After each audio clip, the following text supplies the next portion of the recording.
네, 시청자 여러분, 지역 이슈를 속 시원히 풀어보는 헬로 이스토코 시간입니다. 부천 대장신도시의 또 한 가지의 기업 유치 소식이 최근 들려왔습니다. 이번엔 대한항공 R&D 센터인데요. SK에 이어서 또 DN솔루션에 이어서 기업 유치 소식들이 잇따라 들리는 건 주민들에게 반가운 이야기가 아닐까 싶습니다. 자, 지금 어떤 상황인지 자세히 좀 얘기해 보려고 이 시간을 좀 준비했는데요. 함께할 두 분 소개하겠습니다. 자, 부천시의회 손준기 의원, 광래경 시의원 함께 나오셨습니다. 안녕하십니까? 네, 안녕하세요. 예, 저희가 대장신도시 이야기를 해마다 하고 있는데 이제 뭔가 계속 실체가 더 발전하는 모습이 보이는 것 같습니다. 오늘 기업 유치 이야기인데요. 대한항공 R&D 센터. 이 이야기가 오늘 일단 시작의 배경입니다. 어떤 시설들이 들어오는 건지 먼저 듣고 시작할까요? 예, 일단 대한항공이라고 하면 국내 1위 인간 항공업체인데요.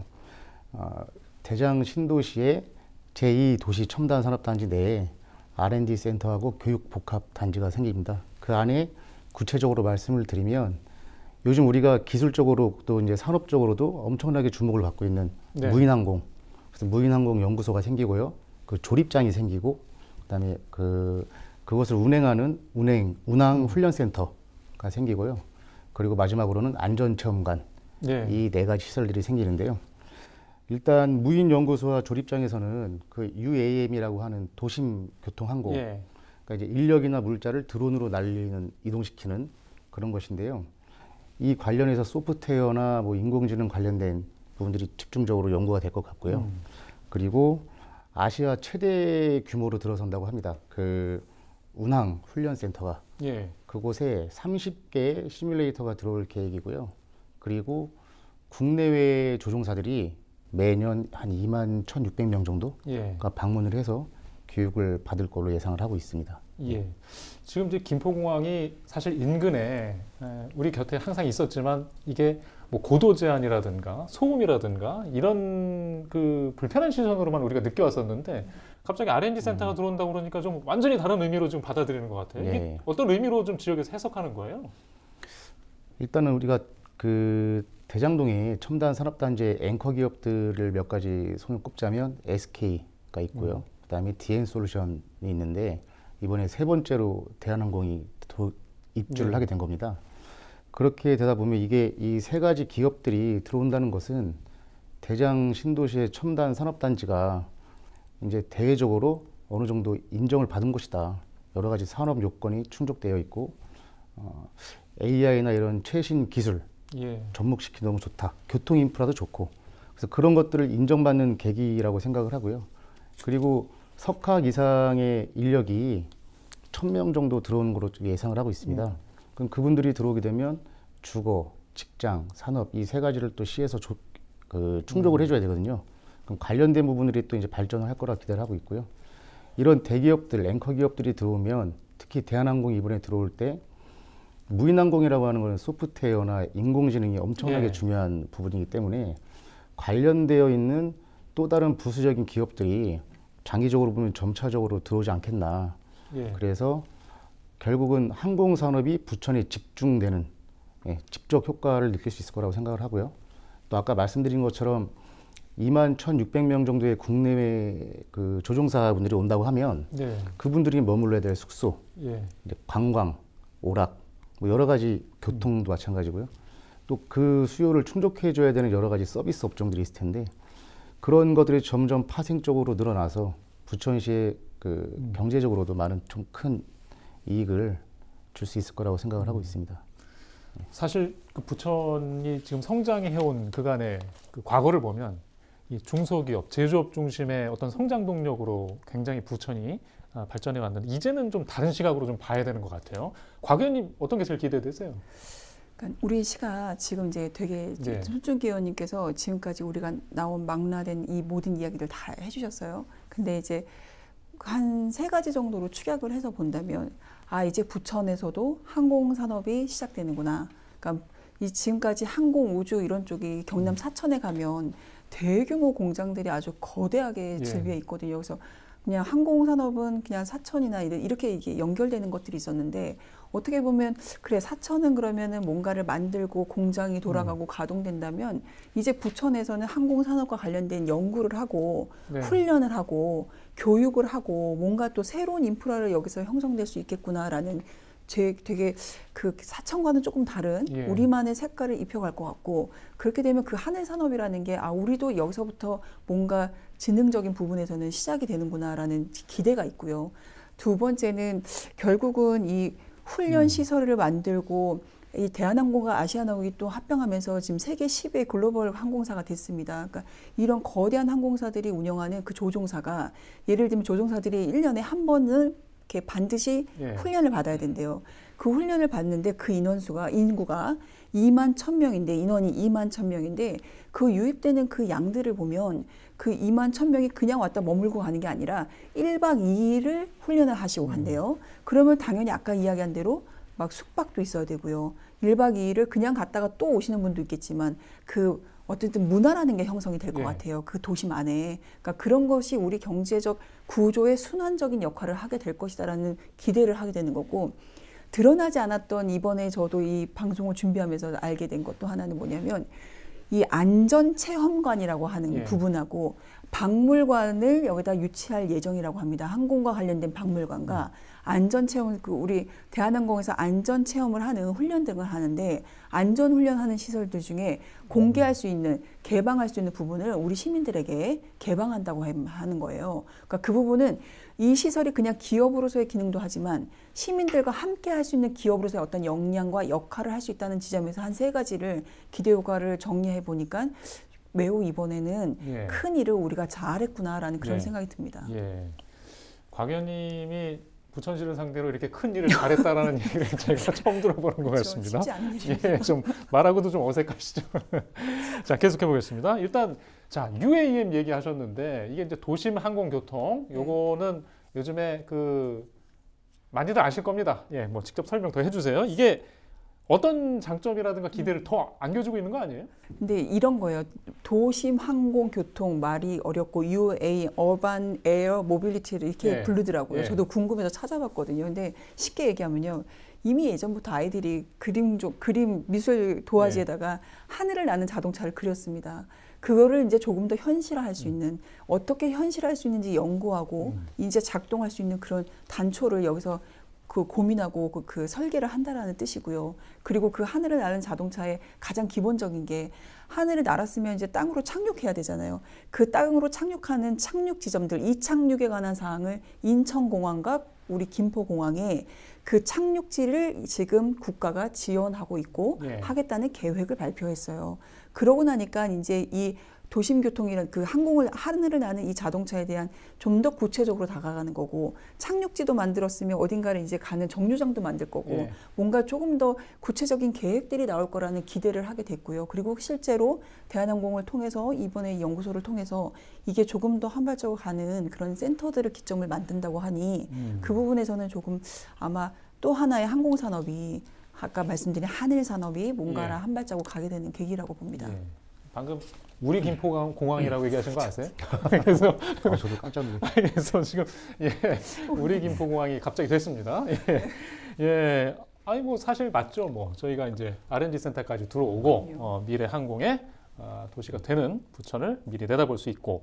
자, 재밌는 게 이번에 이 그 대한항공 R&D 센터를 유치하는 과정에 이 스토리가 있었더라고요. 이 김포도 굉장히 주력 검토지였는데 부천을 선택했다는 이야기인데 이게 자세히 어떻게 된 겁니까? 저도 사실은 이 전에 들은 소식으로는 김포공항 근처에, 그러니까 이제 공항이 김포에 있으니까 김포에서 UAM 관련된 센터가 생길 거다라는 소식을 듣고 있었는데 우리 부천시 집행부에서 너무나 적극적으로 활동을 하는 결과라고 생각을 합니다.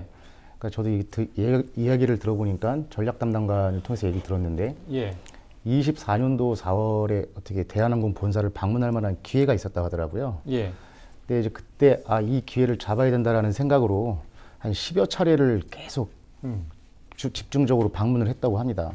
그래서 결국은 우리가 가지고 있는 이점들을 적극적으로 어필을 한 결과 투자를 하겠다는 의향서를 2024년도 8월 달에 받았어요. 그리고 나서 속전속결로 진행이 되고 있는 겁니다. 지금 보면 대한항공이 들어올 수밖에 없었던 게 또 우리 집행부의 노력도 있었지만 지금 부천시에 일어나고 있는 변화들이 SK가 들어온다고 하고 DN솔루션 들어온다고 하고요. 또 운세미와 같은 대기업도 이미 와 있고 저는 또 지리적으로 이점이 너무 좋은 게 그 대장 홍대선도 지나면서 서해선도 지나고 GTX 지나가고 또 김포공항이 바로 인접해 있으면서 대한항공 본사와도 가깝고 그러니까 이보다 더 좋은 공간이 있을까.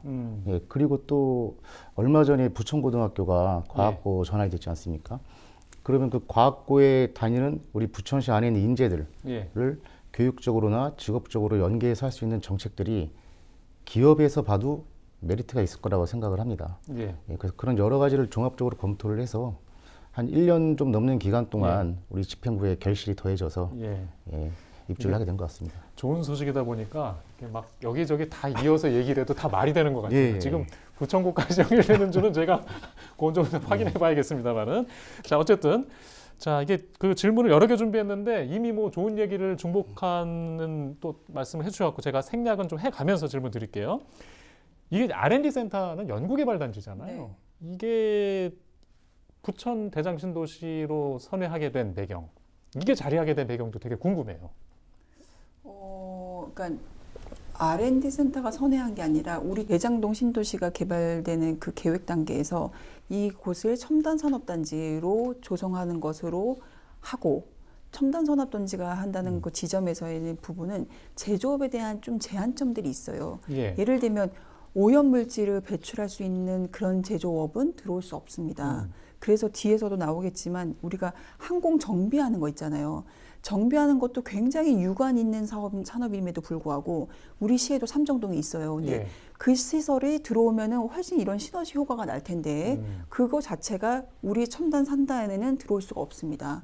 오염물질을 배제한다라는 그 조건 하에서 그러니까 이런 연관성들이 있다라는 건데 그렇다고 연구센터가 들어온다 해서 모든 제조 기업이 들어오지 못한다는 것은 아니고요. 그 우리가 예를 들면 지금 SK는 이제 에너지 쪽이고요.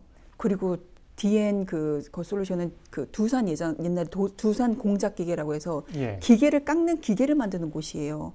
그리고 우리 이번에 들어오는 대한항공까지 항공산업을 하는 이 세 개의 기업들이 이 안에 연구를 하고 제조해야 되는 것들이 있습니다. 그 제조해야 되는 것들을 여기다 설치 못하는 것이 아니라 제조해야 되는 그 종류에 따라서 신설할 수 있고 그 연구와 제조와 융복합적으로 다 할 수 있다는 뜻이기 때문에 무조건 100% 제조를 안 하는 것은 아니기 때문에 연구와 제조를 함께 하는 것이고 거기에 이 R&D 센터나 이런 걸 중심으로 한다는 것은 차후에 교육과 훈련까지 그 서비스 업종이 좀 확대된다고 좀 보시는 게 더 좋을 것 같아요. 이해가 도울 것 같습니다. 이게 그러면 그 대장신도시에 들어올 수 있는 업종 제한이 MRO는 안 되는 상황인가요? 예, 환경오염 물질을 배출하는 업종은 제한되어 있습니다. 시너지가 날 필요가 있는데 또 그런 상황이 있었다는 점 저는 좀 새로 알게 됐네요. 자, 계속 이어가 보겠습니다. 자, 이제 이게 도움이 될 것이다. 뭐 당연히 도움이 되죠. 뭐 기업이 새로 큰 들어오게 인력도 늘어나고 또 2차, 3차 시너지 늘어나는데 앵커 기업인데다가 이 세수 효과는 지자체에서 이렇게 좀 직설적으로 예측해 볼 수 있는 거잖아요. 아까 말씀하셨던 여러 가지 인원 증가나 어떤 기대가 가능할까요? 일단은 부서하고 이야기를 좀 해봤습니다. 안 그래도 저희가 세수 확보가 부천시에 가장 시급한 문제니까.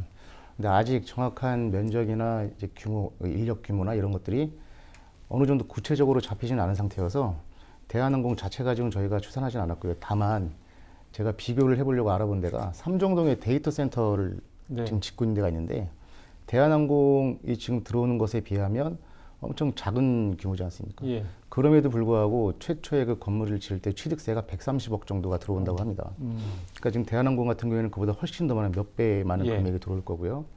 직원들도 마찬가지로 석박 이상 1000명 정도가 들어온다고 하니 매년 들어오는 그 법인 지방세 안분 내역이나 재산세 같은 경우가 부천시 입장에서는 꽤 만족할 만한 그런 금액이 들어올 거라고 예상을 하고 있습니다. 또 그런 시각으로 보니까 이게 돈 숫자로 보니까 또 실제로 얼마나 도움이 되는지 이게 좀 이해가 재밌네요. 더 듣고 싶은데 이게 좀 더 자료가 나오진 않는 것 같습니다. 자, 아까 이제 MRO 어떤 업종의 제한 여건상 들어오기 어렵다고 그랬는데 그렇다면 지금 추가로 더 뭐 유치 노력을 하고 있다든가 아니면 바라는 것들 어떤 업종들일까요?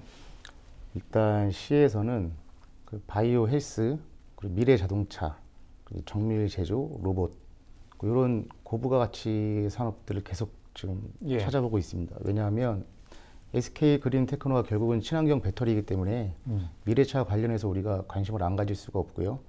그리고 바이오 헬스 같은 경우에는 부천시가 인구가 많은 도시지 않습니까? 고령화되어 있는 인구들 같은 경우에 그 보건, 복지, 바이오 헬스 이런 부분이 연관을 안 지을 수가 없어요. 예. 그리고 첨단 산업단지이다 보니까 예를 들어서 이번에 대한항공이 들어오면 시뮬레이터 개발이나 소프트웨어, 인공지능 이런 것들이 필연적으로 연관될 수밖에 없는데 MRO도 사실은 그런 것들을 정비하는 기술이잖아요. 예. 그러니까 서로 시너지 효과가 분명히 날 수밖에 없다고 생각을 합니다. 그리고 앞서 광내경 의원님께서도 말씀을 하셨는데 부천시의 강점 중에 하나가 제조 예. 그리고 로봇 있지 않습니까? 근데 이번에 박상현 도의원하고 제가 경기도하고 추진을 하고 있는 것이 지금 얼마 안 남았습니다. 그 경기 AI 혁신 클러스터라고 해서 부천시는 로봇 산업이 중점 산업이기 때문에 이것에 AI를 입힌다. 그래서 지금 14일 날 접수를 하는 것으로 알고 있어요. 그러면 부시장님과 시장님께서 직접 브리핑을 하십니다. 그만큼 관심을 많이 가지고 예. 있는데 그런 것들이 다 지금 이 대한항공 입주하는 것과 너무나도 시기적으로 상황이 잘 맞아 떨어지고 있는 예. 것 같아요. 그래서 이런 부분은 부천시 입장에서는 너무나 큰 호재이지 않나 그런 생각을 하고 있습니다. 여러 가지 이제 또 생각과 계획을 연결시킬 수 있는 또 그런 상황인 것 같아요. 일단 두 분께 좀 질문을 좀 드리고 싶은 게 이제 또 이제 지역에서 정치하시는 분들은 행정하시는 분들은 이렇게 앵커 기업들이 늘어나고 산업단지의 모습이나 컨셉이 자리 잡혀가면서 또 이제 새로운 미래를 고민할 수 있게 되잖아요. 이번 기회를 빌어서 어떤 모습들이 앞으로 더 나타났으면 하는지 또 의원님도 시각 입장에서도 좀 그리고 있는 걸 좀 듣고 싶은데요. 저는 이제 이 어떤 기업이 나타난다는 것도 매우 중요하지만 지금 우리에게 들어와 있는 기업을 향후 여기에 계속 지속적으로 계속 있게 하는 것이 우리의 숙제라고 봅니다. 왜냐하면 예전에 삼성전자가 우리 부천시 도당동을 나갈 때는요, 우리 부천시에다가 요구한 바가 있어요. 우리 좀 공장 부지 좀 더 줘. 그랬는데 우리 부천시가 용인하지 못했습니다. 수도권 정비 계획법이나 이런 거에 따라서 우리는 할 수 없다라고 했는데 그 뒤에 신한일전기는 해줬어요. 그거는 결국은 행정이 풀어낸 결과입니다. 저는 앞으로도 이 대장산단이나 이런 우리 외에도 예. 우리 지금 있는 기업들이 우리 부천시에 가치가 있다, 남아있을 가치가 있다, 남아있을 이유가 있다라는 부분을 적극적인 행정으로 결국은 수반하지 않으면 또다시 떠나가면 우리는 그때 분명히 진짜 이렇게 바지 잡고 매달릴 예. 상황이거든요. 저희가 가장 중요한 거는 지금 하는 일들을 계속 잘 하도록 하는 거는 당연히 해야 되는 일이지만 이 기왕 모셔온 우리의 기업들을, 모든 기업들을 우리 시에 계속 남겨질 수 있도록 계속 여기서 뭔가 창출해낼 수 있도록 예. 그런 역할들을 시가 적극적인 행정의 어떤 밑받침을 그렇다고 뭐 재정적인 지원이나 이런 게 어떤 도움이 될지는 잘 모르겠어요. 대기업들에게는 그거보다도 기업을 잘 할 수 운영할 수 있도록 해주는 조건들이 우리 시에 잘 갖춰져 있었으면 좋겠습니다. 손 의원님도 이제 아까 계속 말씀하신 게 고민이 막 엄청 많아지신 것 같아요. 요즘에 뭔가 연계를 찾으시려고 어떤 방향들을 더 고민할 수 있을까요? 앞서 좋은 말씀 해주셨는데요.